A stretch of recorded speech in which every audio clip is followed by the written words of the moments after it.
আসসালামু আলাইকুম। আলহামদুলিল্লাহ, আপনারা সবাই ভালো আছেন। তো দেখেন, আমি হচ্ছে মূলত আজকে পিছনের যে ক্ষেতটা দেখতে পাচ্ছেন, এখানে সার বোনার জন্য নিয়ে আসছি। তাবু হচ্ছে বাড়ি থেকে সার আর কি ভাজায় আর কি দেশে, তো আমি হচ্ছে সার মাথায় করে নিয়ে আসছি। আপনারা হয়তো ভিডিওতে দেখছেন। তো এখন হচ্ছে সম্পূর্ণ জমিতে সার আমি সিটায় সিটায় বুনে দিব। তো আমি আপনাদের সার বোনার ক্ষেত্রে যে কিছু কথা বলি, তো আপনারা যখন সার বুনবেন তখন দেখা যাচ্ছে একই জমিতে আপনারা দুইবার সার দিবেন। মানে একই সার আপনারা একবার দেখা যাচ্ছে লাম্বিভাবে দিবেন, আর একবার দেখা যাচ্ছে আড়াআড়িভাবে দিবেন।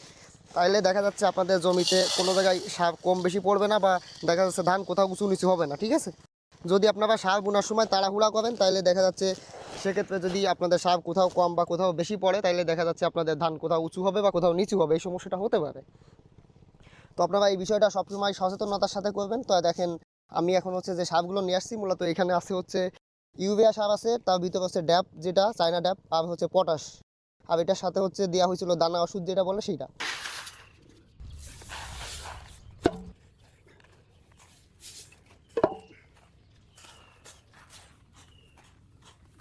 তো দেখেন, আমি হচ্ছে এখন সার নিয়ে আর কি ক্ষেতের ভিতরে নেমে যাচ্ছি সার বোনার জন্য। তো আপনারা ভিডিওটা সম্পূর্ণ দেখতে থাকেন। আর আপনাদের যে বিষয়টা বললাম, আপনারা হচ্ছে একই ক্ষেত্রে আপনারা প্রথম হচ্ছে লাম্বি দিবেন, পরে হচ্ছে আড়াআড়িভাবে দিবেন। তাইলে দুইবার দিলে দেখা যাচ্ছে কোনো জায়গায় বাদ পড়ার যে সম্ভাবনাটা, সেটা অনেকাংশে কমে আসবে।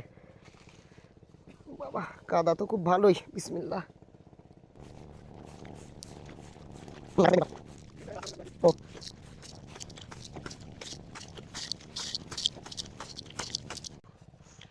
তো দর্শক, আপনাদের আমি বলেছিলাম যে আমি কিন্তু সার দুইবার দিব। তো দেখেন, আমার কিন্তু সম্পূর্ণ জমিতে একবার সার ছিটানো কমপ্লিট। তখন আমি আরেকবার বোনার জন্য সারগুলো ঢেলে নিচ্ছি। আল্লাহু আকবার।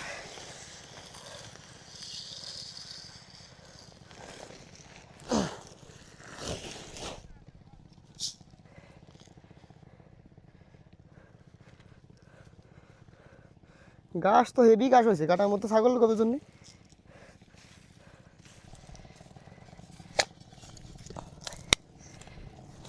এই গাবলাই শেষ না।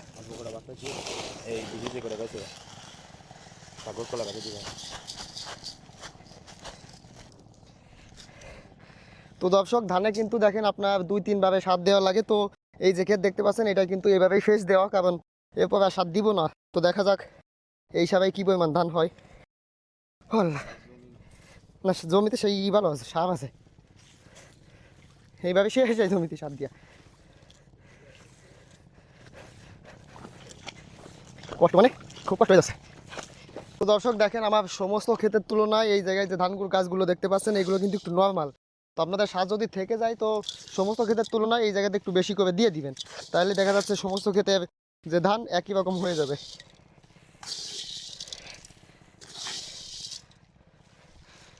এই আগাগুলো একটু সমস্যা আছে।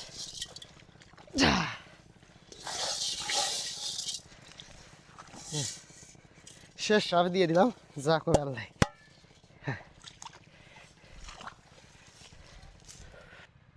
তো দর্শক, আমরা কিন্তু আমাদের যেসব কাজ কাম ছিল সেগুলো শেষ করে এখন বাড়ির উদ্দেশ্যে চলে যাচ্ছি। তো যদি ভিডিওটা ভালো লাগে, আপনারা চ্যানেলটা সাবস্ক্রাইব করে পাশে থাকবেন।